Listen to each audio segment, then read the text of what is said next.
건강을 저금합니다. 100세 시대 건강하이소!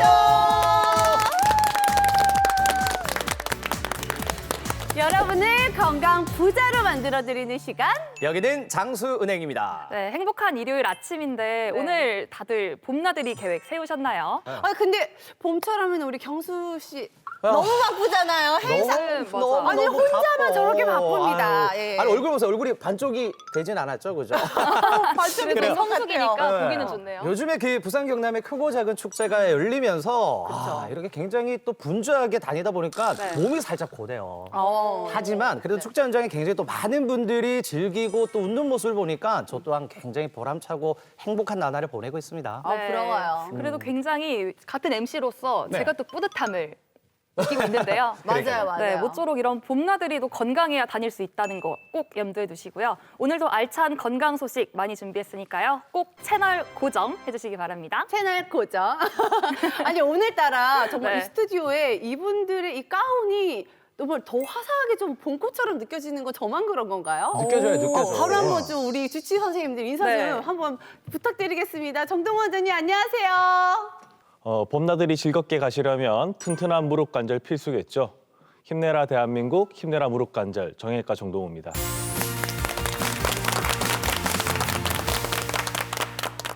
안녕하세요. 간, 담, 췌장 질환 환자분들을 돌봐드리고 있습니다. 간담피외과 전문의 심재룡입니다.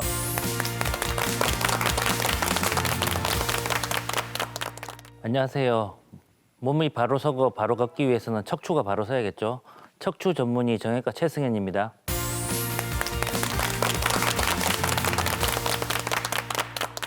네, 안녕하세요. 여러분의 편안한 숨과 건강한 길을 책임질 이비인후과 전문의 김동조입니다. 반갑습니다.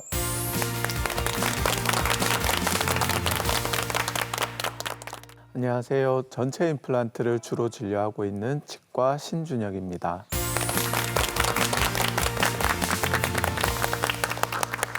따스한 봄 햇살만큼이나 따끈따끈한 건강 정보로 출발해 보도록 하겠습니다. 건강 뉴스 쉽게 읽어준 여자부터 함께 만나보시죠. 네, 안녕하세요. 건강 뉴스 쉽게 읽어주는 여자 오이주입니다. 오늘 첫 번째 뉴스 키워드는 스마트워치입니다. 최근 심박수와 수면 패턴 등을 확인해 건강관리에 도움을 주는 기기인 스마트워치가 오히려 건강에 대한 불안을 야기할 수 있다는 분석이 나왔습니다. 영국의 한 조사기관이 스마트워치 사용자 약 2,000명을 대상으로 설문조사를 진행했는데요. 그 결과 57%가 이 스마트워치로 건강 지표를 확인하는 과정에서 건강 스트레스를 받는 것으로 나타났습니다. 실제로 미국의 연구팀이 심방세동 환자를 분석한 결과 몸에 전자기기를 착용한 환자는 대조군보다 증상에 더 집중하고 불안해하며 의학적인 치료 외에 검증되지 않은 방식에 의존하는 경향이 있었다고 합니다. 근데 저도 스마트워치 보면서 지금 내 상태가 건강하다라고 안심을 했었는데 이게 과하면 오히려 건강에 독이 될 수도 있는 거네요. 네, 그렇습니다. 그 스마트워치는 편리하게 현재 내 자신의 건강 지표를 쉽게 확인을 할 수 있는 장점이 있는데요. 그런 편리함이 때로는 역효과를 낼 수가 있습니다.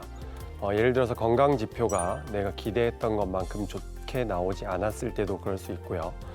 그리고 건강 지표를 확인할 수 없는 상황에서도 불안함이나 초조함을 유발할 수가 있습니다.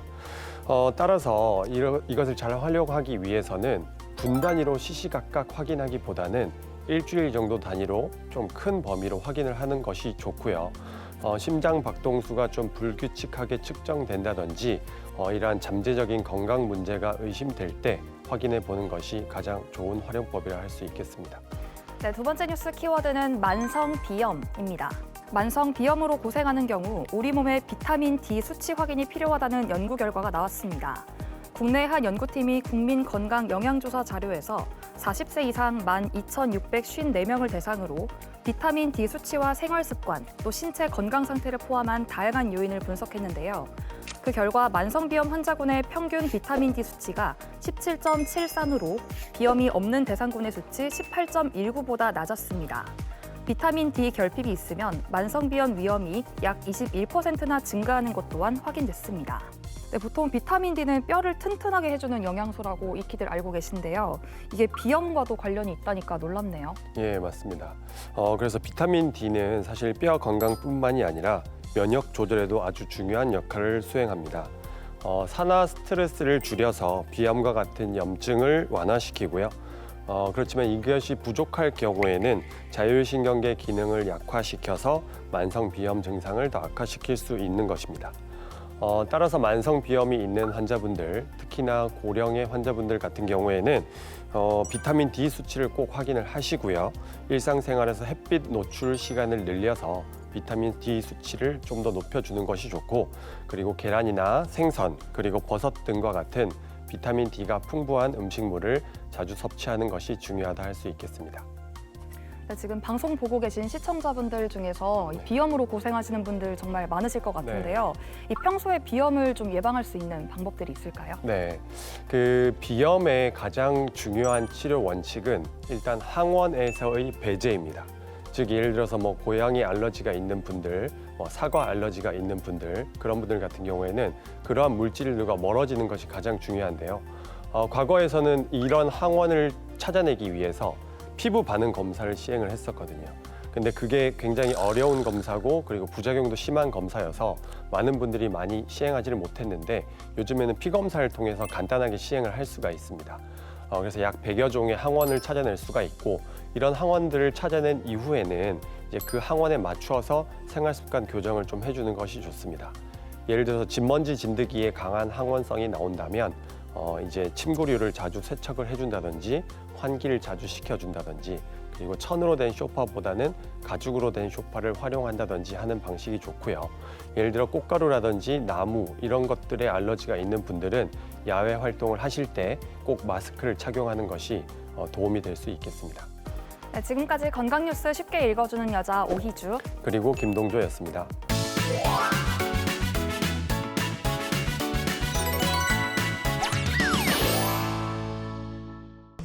안녕하세요. 저는 생사의 갈림길에 섰다가 천운으로 살아남은 40대 여성입니다.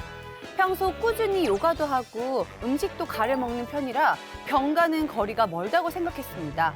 그런데 작년 봄날 친구와 봄꽃 산행을 떠났다가 신념 감수하고 말았습니다. 정상에 가까워진 무렵 갑자기 막 심장이 두근거리고 숨이 가빠지더니 가슴이 꽉 조이는 듯한 통증으로 그대로 쓰러졌습니다. 심장마비였죠. 당시 친구 말로는 야, 나 그때 진짜 네 장례식 준비할 뻔했어. 그때 그 아저씨가 심폐소생술을 일단 해줬으니 망정이지. 너 영정사진 걸릴 뻔했다니까. 진짜 다시 생각해도 모골이 송연해지네요. 그래서 말인데 백장수, 제가 죽다 살아난 이 심장마비가 뭔지 자세히 좀 알려줘요. 얼마 전 유명 트로트 가수가 심장마비로 사망하면서 많은 분이 큰 충격을 받았잖아요.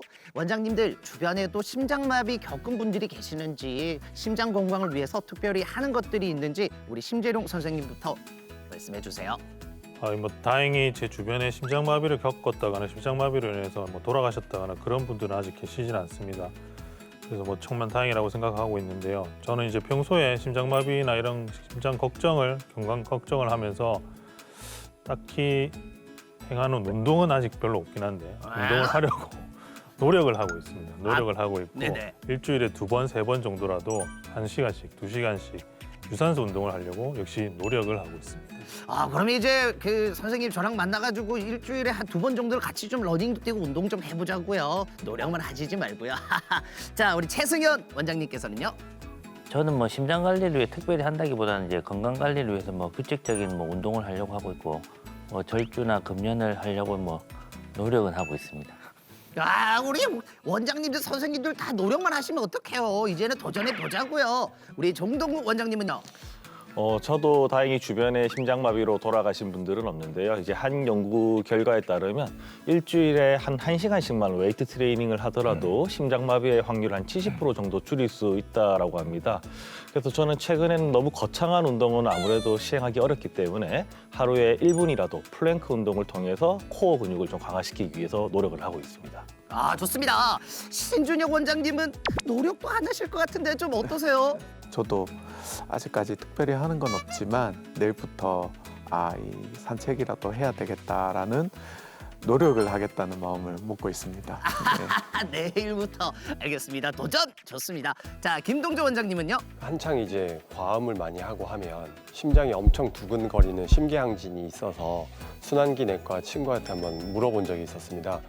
그랬더니 두 가지를 추천을 해줬던 게 카페인을 좀 줄이고 유산소 운동을 좀 해봐라 라고 해가지고 지금 제가 커피를 끊은 지가 한 6개월 정도 됐고요. 그리고 그 이후부터 주 2회 정도 30분씩 이렇게 유산소 운동을 하고 있는데 지금은 심계항진이나 두근거림 없이 아직 잘 지내고 있습니다. 완연한 봄이 찾아오면서 등산 한번 해야겠다고 결심한 분들 많으실 거예요. 그런데 의외로 등산 중에 발생하는 사고, 심장마비가 많더라고 하던데 이거 정말인가요? 네, 최근 5년간 이제 국립공원에서 발생한 사망 사고 중에 절반 이상 이제 산행 중에 심장마비로 인한 것입니다. 게다가 심장마비 대부분은 이제 몸의 피딱지가 이제 심장에 혈액을 공급하는 관상동맥을 막으면서 발생하는 심근경색증이 이제 대부분인데요. 급성 심근경색증이 이제 발병률이 봄철 3월에서 5월 사이에 이제 가장 많습니다. 낮에는 이제 포근하니까 가벼운 옷차림으로 이제 산행을 했다가 해가 지면서 기온이 급격하게 떨어지면서 혈관이 이제 부담을 많이 받게 되고 심장마비 위험이 이제 커지게 되는 것입니다. 심장마비는 이제 암에 이어서 이제 국내 사망 원인 2위에 해당하고요. 평소에 건강하던 사람에게도 아무런 예고도 없이 이제 찾아오는 무서운 질환입니다. 환자의 3분의 1은 이제 병원에 도착하기도 전에 사망에 이르고 맙니다. 아, 이야기를 듣다 보니까 백장도 심장이 아유, 저는 괜찮은 것 같습니다. 그런데 아무리 갑작스럽게 온다고 하더라도 전조 증상은 있기 마련이잖아요. 우리 몸이 보내는 심장마비 그 위험 신호는 뭘까요? 심장마비의 전조 증상은 누구나 겪는 것은 아니지만 보통 가슴 통증을 느끼는 경우가 많습니다. 주로 가슴 중앙 부위 통증이고 등이나 턱, 왼팔로 통증이 퍼지는 경우도 있습니다. 또한 땀이 나거나 초조함을 느끼고 입술, 손발 등 신체 말단부가 파랗게 변하기도 합니다. 또한 소화 관련 증상도 나타납니다. 메스꺼움 그리고 소화불량이 나타나고 심한 피로감도 느끼기도 합니다. 이는 세포들이 산소를 공급하는 데 어려움을 겪기 때문에 발생하는 증상인데요. 이유 없이 식은땀을 나는 경우도 심장질환의 큰 신호가 될 수도 있고요. 특징적인 증상이 없는 경우도 많기 때문에 주의가 필요합니다. 심장마비 돌연사의 경우 50%는 평소 건강하다고 생각했던 사람이 차지한다고 합니다. 심장마비 어떤 분들이 특히 조심해야 할까요? 예, 심장마비는 여성에 비해 남성이 보통 한 4배 정도 많이 발생한다고 되어 있고요. 이 평소에 심장병을 앓고 있던 환자분들의 한 50% 정도는 급성 심장마비로 사망하는 것으로 알려져 있습니다. 또한 이 콜레스테롤이나 중성지방이 올라가 있는 이상 지질혈증이 있거나 고혈압이 있어서 혈관에 상처를 받은 경우 혈전이 잘 생길 수가 있고요. 당뇨병이 있는 경우에도 피가 끈적해지면서 이 혈관에 상처를 입을 수가 있습니다. 가족력 또한 아주 중요한 요소로 되어 있습니다. 요즘은 20, 30대 젊은 층에서도 심장마비가 빈번하게 발생을 하고 있습니다. 서구화된 식습관과 폭식, 흡연, 근무 시간이 불규칙한 생활, 그리고 격한 분노 등 스트레스도 원인이 됩니다. 심장이 튼튼해야 내 삶도 튼튼할 수 있잖아요. 어떻게 관리하면 좋을까요? 네, 생활 습관 몇 가지만 바꾸면 심장마비 위험을 80% 정도 줄일 수 있다고 하는 연구 결과가 있습니다. 따라서 포화지방산이 많은 튀김이라든지 빵, 과자 등을 적게 먹고 짠 음식 그리고 가공식품 이런 것들을 좀 피하고 그리고 과일과 채소를 섭취하는 것이 좋다고 합니다. 금연과 술 절제도 필수이겠죠. 운동은 주 3일 이상 하는데 운동 경험이 부족할 경우에는 가벼운 걷기 운동이라든지 아니면 자전거 이런 것부터 시작하는 것이 좋다고 합니다. 일상생활에서는 계단 오르기, 쇼핑하기, 오르막 걷기와 같은 그런 활동도 도움이 되고요. 잠도 잘 자야 되고 심장마비의 75%가 집에서 발생하는 만큼 위험 질환이 가진 환자의 가족분들은 심폐소생술을 익혀두는 것이 좋다고 합니다. 심폐소생술을 익혀둔다면 위급한 순간에 생명을 살릴 수 있을 텐데 이거 어떻게 하는지 저는 기억이 안 나서 어떻게 하는 거예요? 우선은 빠른 신고를 한 다음에 이제 똑바로 눕힌 다음 그리고 턱을 뒤로 제껴서 약간 기도를 확보를 해줍니다. 그런 다음에 심장 중간을 양손으로 강하게 압박을 해주는데 요령은 깊이는 3에서 5cm 정도로 압박을 해주고 횟수는 1분당 80에서 100회 정도를 생각하시면 될 것 같습니다. 그래서 이렇게 일단은 응급조치를 해주시고요. 보통은 심장마비로 인해 사망하는 분들의 3분의 2 정도는 1시간 이내에 발생을 한다고 하니까 무엇보다 빠른 조치가 중요하다 할 수 있겠습니다. 저 김동조 원장님 뭐죠? 이게 갑작스러운 상황에 사용하는 자동 뭐라는 기계가 있던데 그 기계가 뭐죠? 네, 자동 제세동기라고 하는데요. 요즘에는 맞아. 네, 지하철이나 그리고 큰 건물의 로비 같은 곳에 빨간색 박스로 잘 포장이 되어 있는 게 보일 겁니다. 이 자동 제세동기는 심장마비나 심정지 환자에게서 강한 전기 자극을 줌으로써 심장의 리듬을 회복시켜주는 장비인데요. 예전에는 이 다루는 게 굉장히 어려웠는데 요즘에는 그 박스를 열게 되면 그 안에 사용 방법이 잘 적혀 있고 환자 가슴에 패드를 부착하세요. 커넥터를 꽂으세요.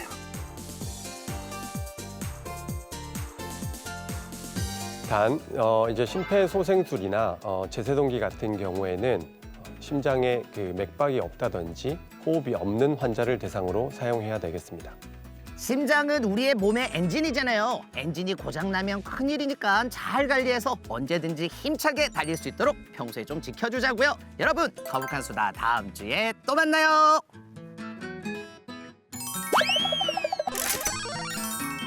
네, 이번엔 100세 건강을 위한 오늘의 투자처 금유나의 백세송으로 먼저 만나볼게요.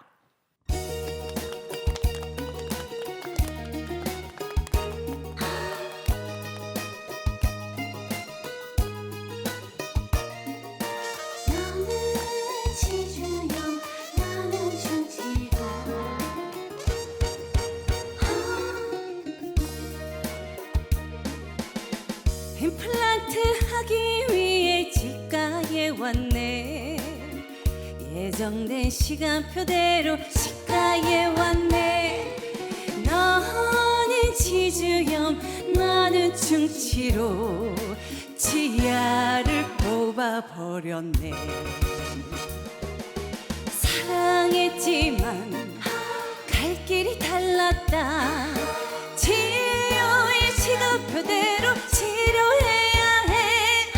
전체 임플란트 이제 시작해. 최소 침습 치료로 편하니.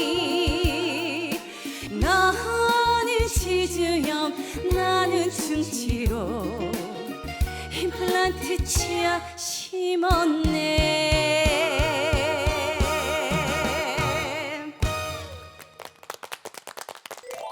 네, 오늘의 투자처 노년의 행복을 책임지는 전체 임플란트. 오늘의 주치 바로 모셔보겠습니다. 신준혁 원장님 모시겠습니다.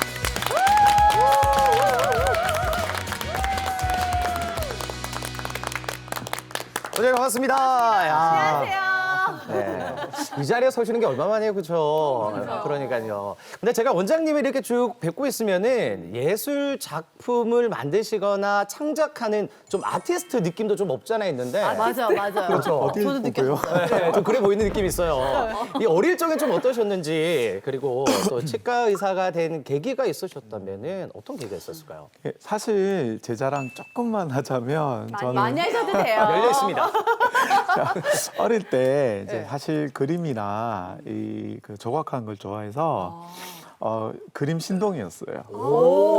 그래서 그 부산에서나 전국에서 하는 사생대나 이런 데서 그냥 휩쓸었었어요. 아티스트 맞으시네요. 네네네. 그래서 이제 저는 어린 나이에 이제 현실적으로 생각해 보니 이 대한민국에서 한 남자로 살아가기에 예술가의 길은 험난하다.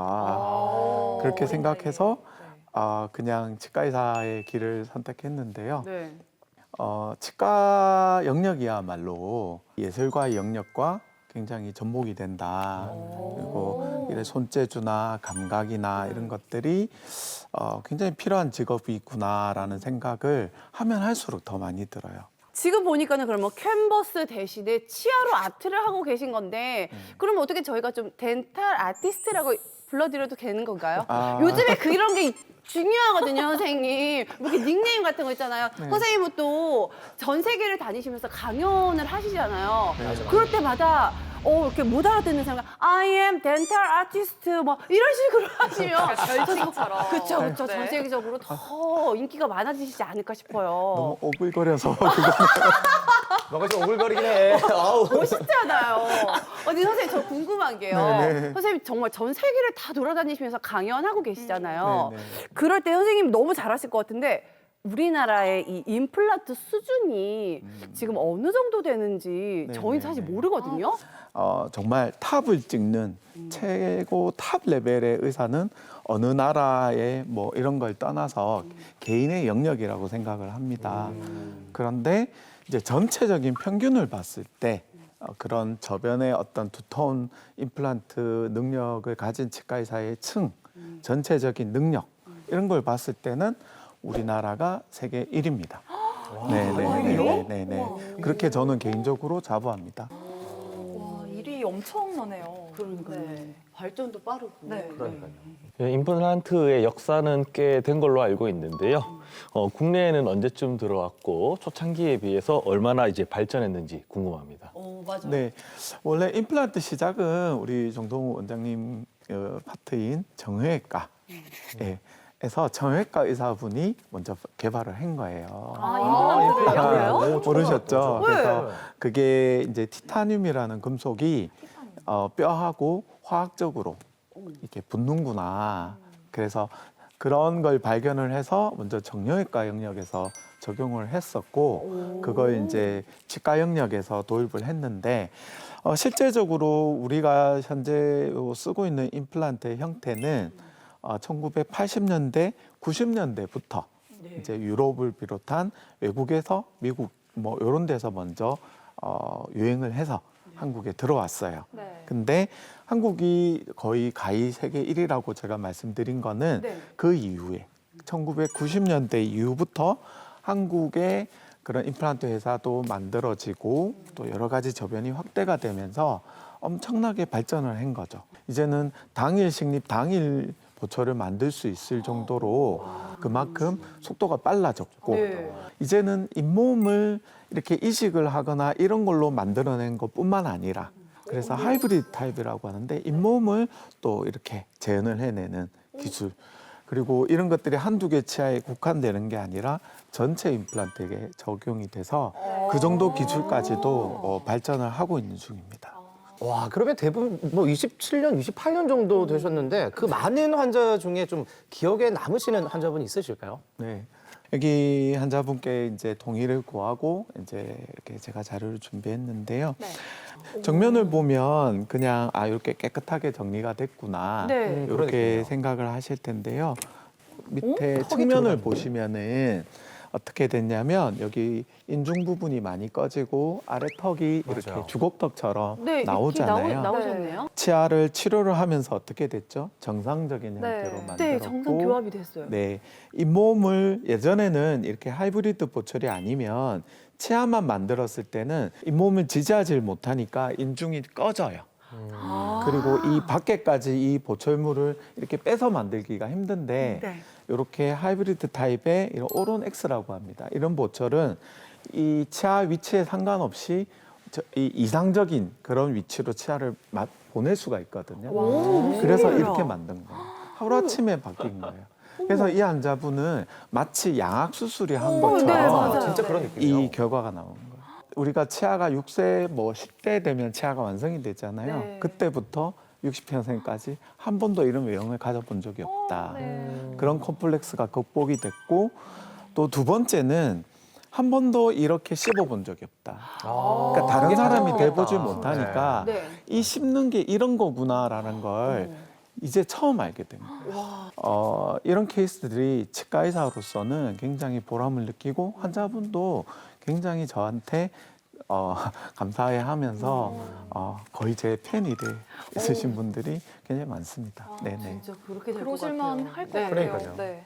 그런데 나이가 들면 이빨이 한두 개씩 빠질 수가 있잖아요. 네. 근데 뭐 한두 개 좀 없어도 괜찮지 않을까 이런 생각이 들 수도 있을 것 같은데 뭐 전문가로서 어떻게 생각하시는지. 네, 제 입장에서는 이제 치과의사로서의 입장에서는 그러면 팔 2개 하나 정도 없어도 이 하나만 없어도 이 하나 없어도 뭐 이렇게 그 정도로 좀 크게 느껴지는데 사실 좀 농담이고요.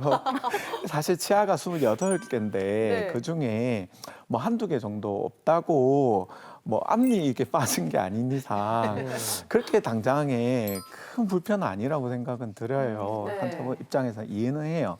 그런데 이제 그 치아 한두 개가 빠짐으로 인해서 있어야 될 자리에 치아가 없게 되면은 네. 오랜 시간을 거쳐서 아까 교합이라는 말을 했죠. 치아와의 네. 관계가 무너지게 되면은 일이 커지게 돼요. 아. 그래서 가능하면 회복을 해라라고 말씀을 드리는 편입니다. 네. 오.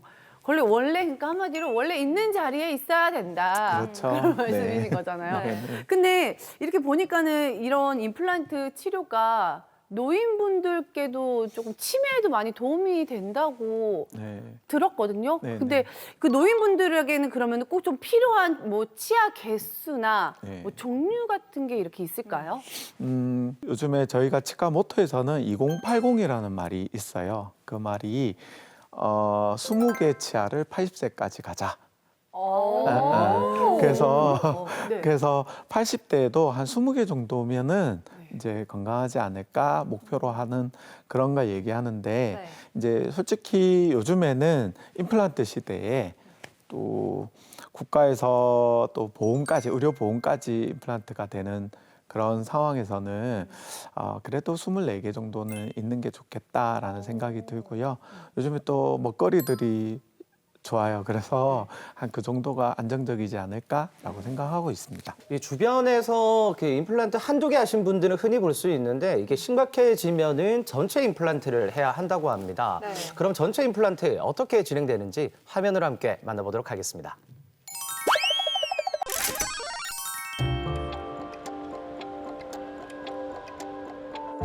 젊었을 때부터 치아가 좋지 않아 틀니를 사용한 이호근 씨. 틀니는 그의 큰 컴플렉스였죠. 틀니는 30대 중반부터 했으니까 한 30년 이상 했습니다. 뭐 위에는 거의 치아가 하나도 없는 상태였고 밑에도 한 4개 정도가 아직 없는 상태였고 틀니를 하고 계속 있었는데 제일 불편한 점은 뭐 맛있는 걸 못 먹죠. 그냥 아무래도 뭐 딱딱하고 뭐 단백질 이런 것도 좀 피하게 되고 자동적으로 활력 자체가 없죠. 힘이 없으니까 제대로 못 먹으니까. 안녕하세요. 예, 반갑습니다. 비가 들어갔는데 좀 식사는 잘 하고 계신가요? 예. 잘 적응하고 계시네요. 자, 오늘 안의 상태 한번 보고 오늘 저기 있는 7개 임플란트의 나사를 한 번 더 조여서 위에 구멍을 좀 막아 드릴게요. 치아가 빠진 지 오래됐고 틀니를 오랫동안 사용하셔서 뼈의 소실량이 굉장히 많은 상태입니다. 60대는 치주 질환이 많이 진행됐거나 이미 여러 치아를 상실한 경우가 많아 임플란트 치료를 피할 수 없습니다.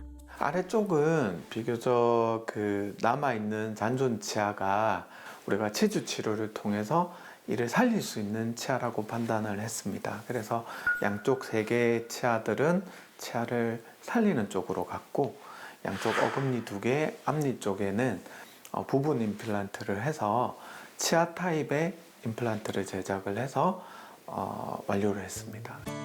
그동안 엄두도 못 내던 딱딱한 음식도 이제는 거뜬합니다. 지금은 뭐 아무 이상 없이 닥치는 대로 맛있게 먹습니다. 뭐 음식이라든지 대인 관계라든지 뭐 조금도 뭐 어떤 치아로 인해 가지고 불편함이 전혀 없습니다. 윗니와 아랫니에 모두 임플란트를 식립했습니다. 치료 후 변화가 확실한데요. 축사 정비가 한창입니다. 임플란트 하기 전에 정말 이 소들이 얼마나 부러웠는지 모릅니다. 배식임해가 꾸역꾸역 씹는 거 보면 정말 뭐 짜증날 정도로 그냥 그리웠어요. 이 내 치아 자체가. 지금은 뭐 저도 이제 같이 씹으니까 뭐 부를 게 크게 없습니다. 단순히 잘 먹는 것을 넘어서 삶의 활력을 되찾은 이호근 씨. 오늘도 그는 자신감 넘치는 하루를 살아갑니다. 모든 게 뭐 이제 긍정적이죠.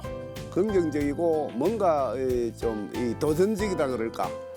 전에 치아 관계 때문에 대중 기피증도 좀 있었고 했는데 지금은 또 치아도 뭐 튼튼하고 남들 앞에 대중 앞에 나서서 얘기도 떳떳하게 할 수 있는 그런 그게 되니까 모든 게 조금은 이제 뭐 도전적으로 제2의 인생을 다시 한 번 더 살고 싶다는 말씀을 드립니다. 선생님, 근데 사실 이 치아 그냥 한두 개 임플란트 한다 하면은 그냥 할 수 있을 것 같고 뭐 부모님이 좀 하신다고 하면은 그래 엄마 아빠 제가 좀 해드리겠습니다 할 수 있을 것 같거든요. 와, 네. 효녀. 그러니까요. 네. 근데 영상을 네. 보니까 이게 전체 임플란트를 한다라는 것 자체가 사실 저도 좀 덜컥 무섭거든요. 전체니까 그죠? 그러니까요. 이게 어떻게 뭐 그런 과정도 좀 뭔가 어려울 것 같고 복잡할 것 같고 어떤가요? 사실 그런 게 덜컥 좀 겁이 나는 그런 게 좀 크거든요. 네. 저는 이해는 가요. 네. 뭐 예를 들어서 한두 개 정도는 한두 개도 무섭죠. 무서워요, 치과라는 자체가 맞아요. 뭐 저도 누워 보면 무섭던데요. 맞아. 맨날 이렇게 치료하는데 바로 옆에 정말 이게 몇 센치 차이 안 나는 자리인데도 네. 무서워요. 무서운 건 이해를 합니다. 네. 근데 이제 한두 개 치아에 대한 입장과 전체를 다하는 입장은 좀 다르죠. 네. 전체를 다하는 거는 어찌 보면 그 사람의 인생이 걸려 있는 그런 문제일 수도 있거든요. 네. 그래서 충분히 이해를 하고 네. 뭐 그렇지만 또 그걸 극복하고 또 오셔야 되는 것도 뭐 환자분의 어떤 역할이 아닐까 이런 생각합니다. 네. 또 전체를 하고 나면은 또 새 삶을 살 수 있게 되는 거 맞죠? 그거는 네. 당연히. 맞아요. 아까 전에 그 사례에서도 보여주셨듯이 한 번에 또 이해가 됐는데 그러니까. 그럼 이 전체 임플란트는 아무래도 부분 임플란트보다 훨씬 치료 과정이 좀 복잡할 것 같긴 해요. 네네. 어떤 식으로 진행이 될까요? 보통 통상적으로 뭐 전체 임플란트하고 그냥 한두 개 치아 임플란트하고 우리가 검사라든지 그 시작은 비슷해요. 네. 비슷한데 그래도 전체 임플란트는 또는 앞니 임플란트 같은 경우에는 네. 이 환자분의 얼굴 사진 이런 것들이 굉장히 중요하다 생각하거든요. 네. 그래서 저는 이제 저희 치과에는 스튜디오가 있어요. 그래서 환자분의 얼굴 사진을 찍고 그런 것들을 중간중간 단계마다 적용을 하려고 합니다. 저는 이제 치료한 경험이 많으니까 처음에 딱 왔을 때 이 사람이 왜 이렇게 나빠졌는지 왜 어떤 원인으로 전체 임플란트가 됐는지를 파악을 하는데 굉장히 중요해요. 그 사람이 얘기를 할 때 그 사람의 발음, 그다음에 말하는 습관, 그다음에 얼굴의 어떤 형태, 그리고 여러 가지 그런 보여지는 것들이 있거든요. 그런 것들이 치료를 하는데 굉장히 큰 도움이 되고 참고가 됩니다.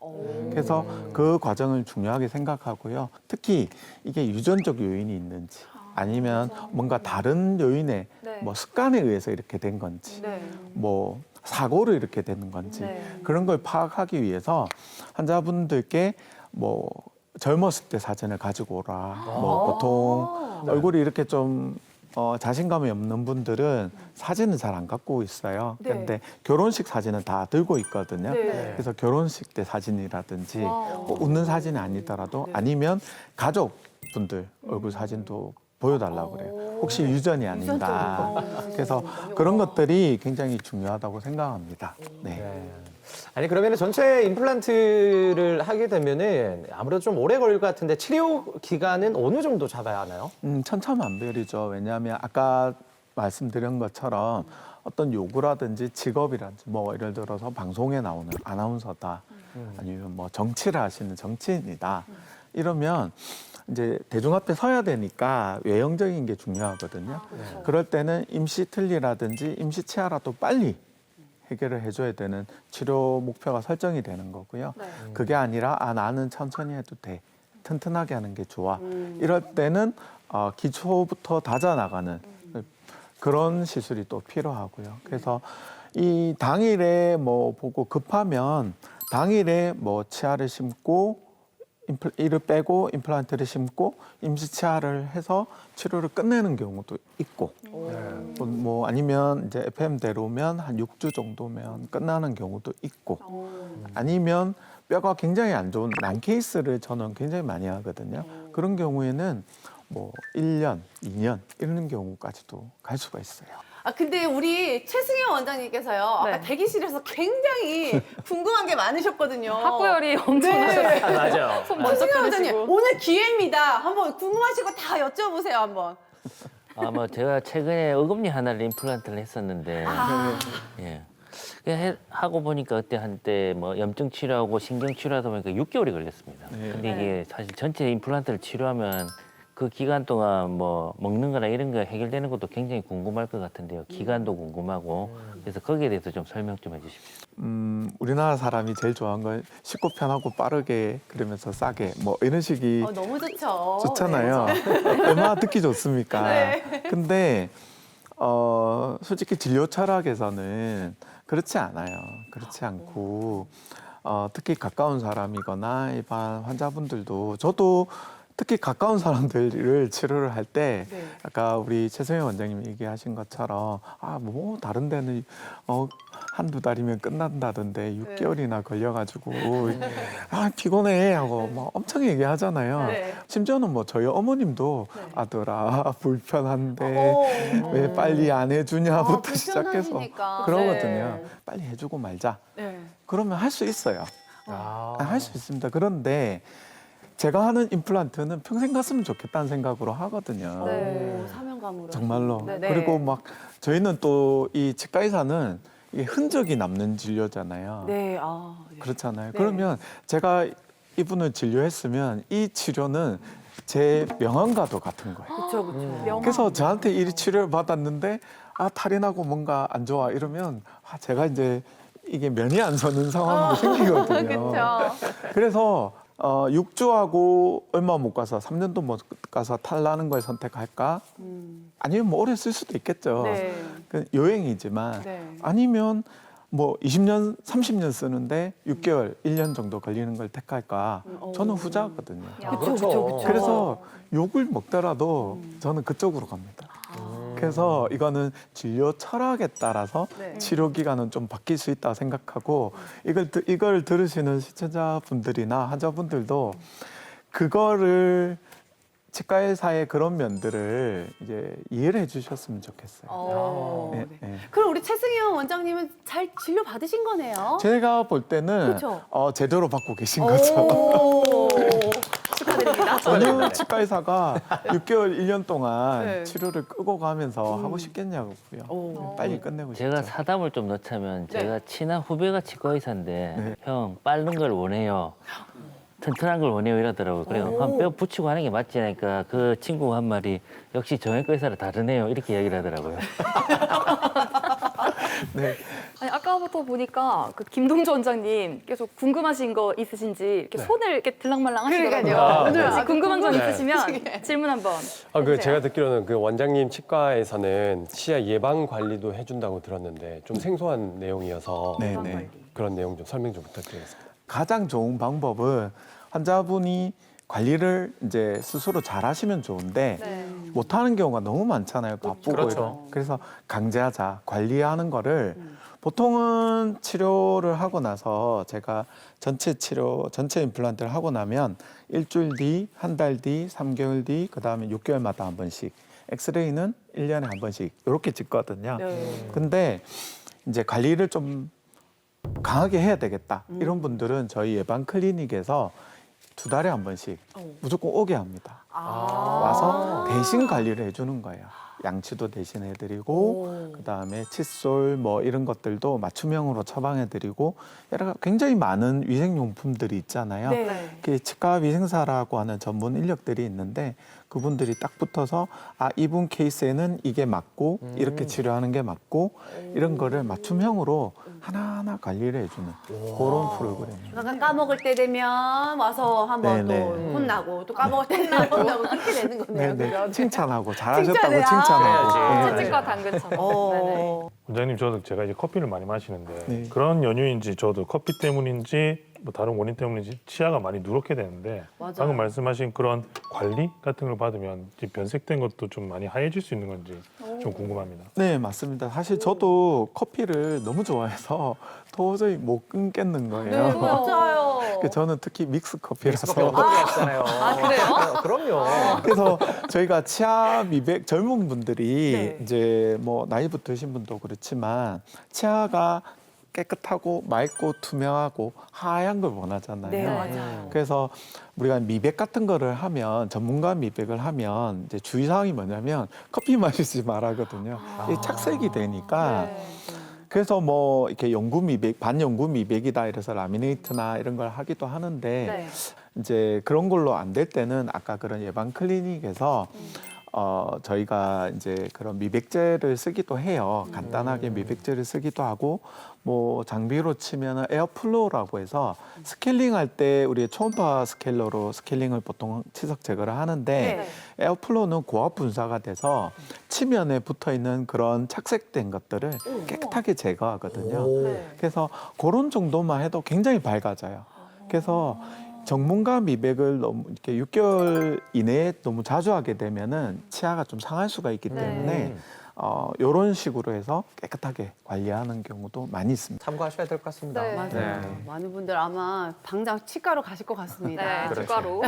선생님 오늘 좀 어렵거나 좀 복잡할 수 있는 이야기를 되게 재밌게 좀 잘 해주신 것 풀어주셨어요. 같아요. 네. 우리 또 최상이었어요. 네, 정말 머릿속에 쏙쏙 들어옵니다. 그래도 치과에 가기 싫은 저 같은 사람들이 아직 있거든요. 그런 우리 시청자분들께 마지막으로 한 말씀 부탁드릴게요. 네, 저는 이제 전체 임플란트를 많이 이제 치료하고 있다고 했잖아요. 네. 그래, 그런 분들 보면 잘 못 먹고 있고 그다음에 뼈가 너무 안 좋아서 임플란트가 예전에는 이제 안 된다고 한 케이스들이 되게 많아요. 그래서 위축돼 있고 포기한 분들이 되게 많으시거든요. 근데 전체 임플란트를 하고 나서 대표적인 부작용 중에 하나가 뭔지 아세요? 뭐예요? 뭘까요? 살이 쪘다고 그래요. 너무 잘 드셔요. 그렇네요. 네, 그만큼 정말로 그 살이 찐 게 이렇게 표정이 정말로 행복하고 편안하면서 건강한 그 표정들이 있거든요. 네. 먼저 한 발자국을 내딛어 주셔야 네. 저도 도와줄 수가 있는 거예요. 오. 치료를 하고 나면 반드시 잘했다고 생각이 들 겁니다. 네. 그만큼 전체 임플란트는 만족도가 높은 치료입니다. 그래서 꼭 용기를 내시라고 말씀드리고 싶습니다. 그럼 이전에 안 됐던 분들도 지금 다시 오시면은 다 가능할 수가 그런 있는 케이스가 거죠? 굉장히 많습니다. 너무 희망적입니다. 그러게요. 네, 지금까지 디지털 기술로 우리 치아를 더 건강하고 아름답게 만들어주시는 신준혁 원장님과 함께했습니다. 감사합니다.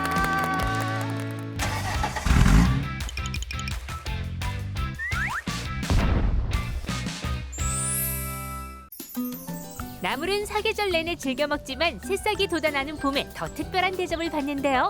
그중에서도 봄의 신호탄인 미나리, 예로부터 여러 의서에 등장할 만큼 훌륭한 식재료죠.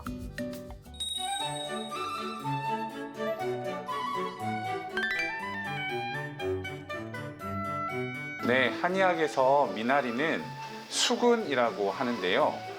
수는 물숫자, 근은 미나리를 뜻하는 한자입니다. 물에서 자라는 미나리는 성질은 차갑고 맛은 맵고 달며 열을 내리고 독소를 배출하는 작용이 있습니다. 특히 간열을 시켜서 술을 많이 마신 후에 숙취해소에 자주 활용이 됐어요. 동의보감에서는 독소를 풀고 열을 내리는 효과가 있어서 염증성 질환에도 좋다고 기록되어 있습니다. 특히 황달, 피부 발진, 열성 질환 등에 도움이 되어 한방에서 해독약으로 쓰이기도 합니다. 이 좋은 날씨 빨리 나들이 가야죠. 이때 김밥이 빠지면 섭섭한데요. 김밥에 색다른 변신을 주고 싶다면 미나리를 활용해 향긋한 맛을 더해보는 건 어떠세요? 준비됐으면 지금 바로 김밥 싸러 떠나볼까요? 먼저 당근을 기름에 볶아주겠습니다. 프라이팬에 오일을 두르고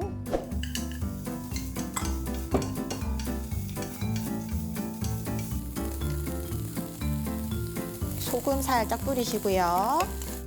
삼겹살도 노릇노릇하게 구워주겠습니다. 미나리에는 미리스티시냐라는 소화작용을 돕는 효소가 있는데요. 이는 돼지고기의 소화를 도와 돼지고기와 찰떡궁합인 식품이 되겠습니다. 그리고 미나리에는 퀘르세틴이 함유되어 있습니다. 퀘르세틴은 항산화 작용을 돕고요. 특히 체내에서 독소를 배출하는 기능을 하기 때문에 돼지고기의 독소 배출 기능과 함께 드시면 탁월한 효과가 있습니다.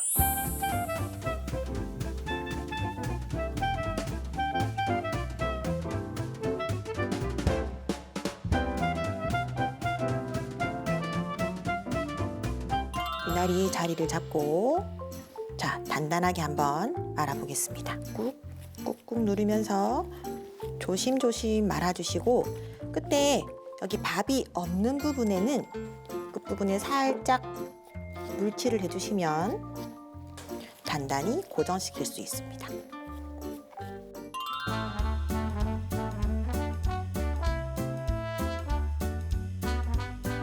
향긋한 향과 쌉싸름한 맛이 일품인 미나리 김밥이 완성됐습니다. 잘 만든 김밥 한 줄 열반찬 안 부러운데요. 맛과 건강이 보장된 미나리, 여러분 꼭 한번 맛보이소. 오늘 저희가 준비한 소식은 여기까지입니다. 네, 저희는 다음 주 이 시간에 더더욱 알찬 건강 정보로 다시 돌아오겠습니다. 그때까지 100세 시대 건강하이소!